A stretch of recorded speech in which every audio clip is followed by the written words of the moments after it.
The Templars also fled up into Scotland. At the time, Robert the Bruce was fighting England. He had already been excommunicated by the Roman Church, and so he had no problem taking in other excommunicated Templars, especially because they were known for their fighting and their during their time in the Holy Land. So he was happy to take them in. They, according to tradition, they helped fight the Scottish War of Independence against the British. The story is that the Scots were fighting the English. They were at a key point in the battle. All of a sudden, over the hill came Templars, and the English immediately recognized them. They turned and fled, and this is what led to the Scots winning their independence. The Templars had always believed in trying to set up a free Templar state in which people had freedoms. The earliest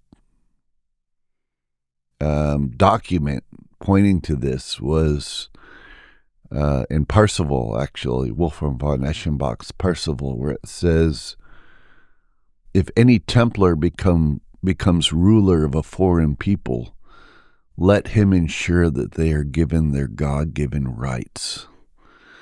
Well, this was the first time in history that anyone had ever heard of God-given rights. I mean, prior to this, it was believed that your rights either came from the king or from the monarch, or from the monarch or from the pope.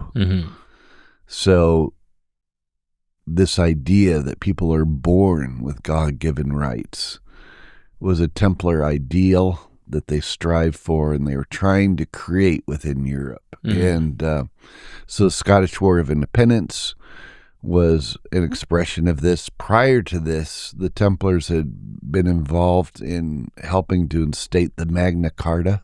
Right, William Marshall. Right, with William Marshall in England, and to give people rights, outside of the king and outside of the Pope.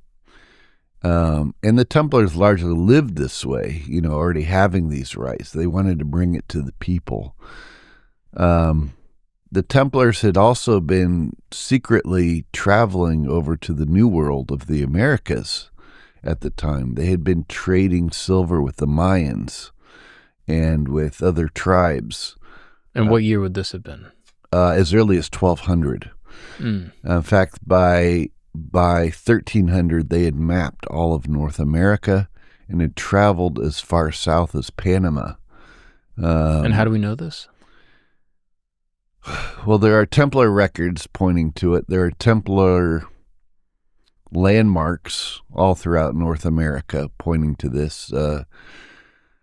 One of the landmarks is the Kensington runestone that Scott Walter talks about, which was placed right in the center of North America as a land claim for the Templars. The Kensington runestone. Yeah, it's a runestone.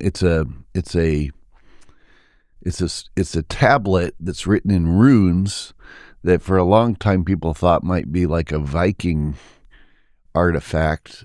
Scott Walter went and improved that it was actually a Templar artifact that was written in runes, and it was coded in many ways. This year. Yeah, that's it. And it was for a long time they thought it was a forgery. It's since been proved to be legit. But this was a land claim for North America by the Templars. And where was this found? Minnesota. Wow. Yeah, Kensington, Minnesota. And what is the official dating on this? Well, it's from the official date now, thanks to Scott, is it was made sometime around 1360. So it would be right after the Templars were suppressed, but while they were underground, and they were still over here in the Americas doing work and meeting with the tribes. Tribes like the Mi'kmaq tribe, by the way, which is in Nova Scotia. one of the hallmarks of the connection between the Templars and the Mi'kmaq tribe is the Mi'kmaq have a flag that they use, and the flag is actually identical to the old Templar battle flag. The Mi'kmaq tribe Yeah, flag? Mi'kmaq tribe, yeah. So that's one of the tribes that they were meeting with. There's also figurines, like there's a carved figure. It's called the Baffin Island figurine, and it's a wooden figure that's from about 1200 that was carved by native tribes, but it's a figurine of a Knight Templar. Even has a cross on the chest, and is wearing a traditional chainmail coif, and you can find it at the museum in Baffin Island, for example. Baffin Island? Yeah. Where's that? And it dates, it's up in Nova Scotia region. There it is.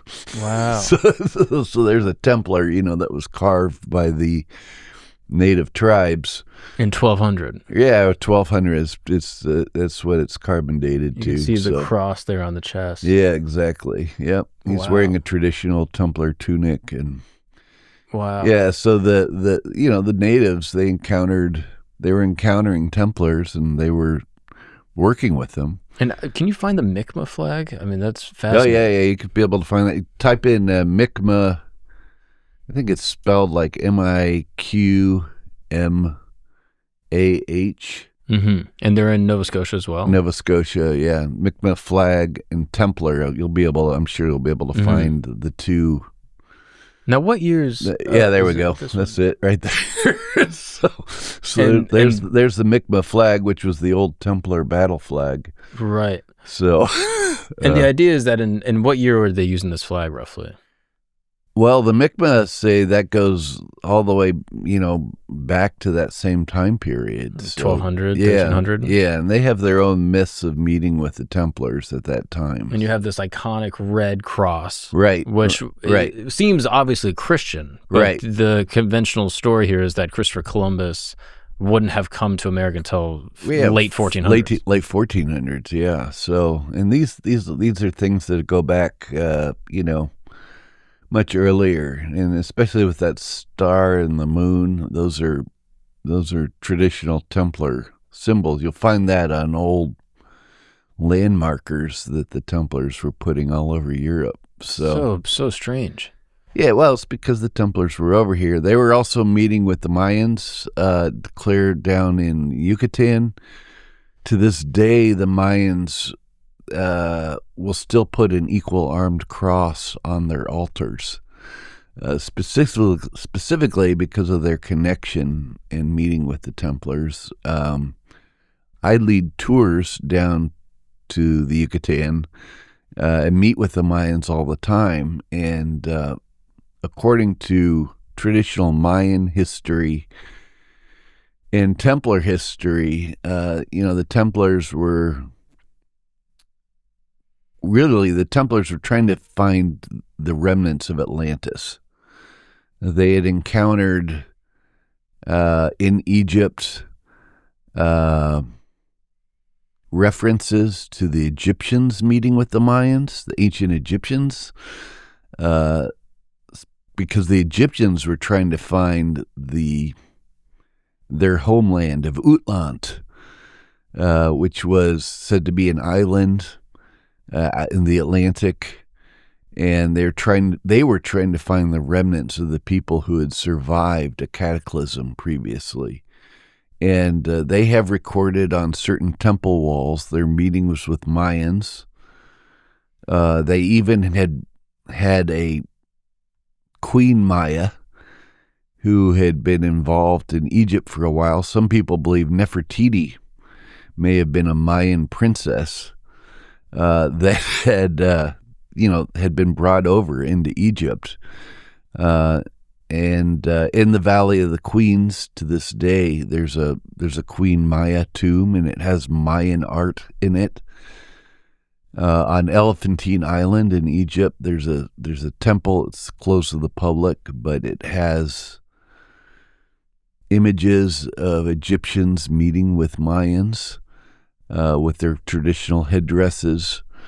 So the Templars came across all. You're not going to find that online. You can't find that one. But I could get you a picture of it. Yeah, I would love to see that.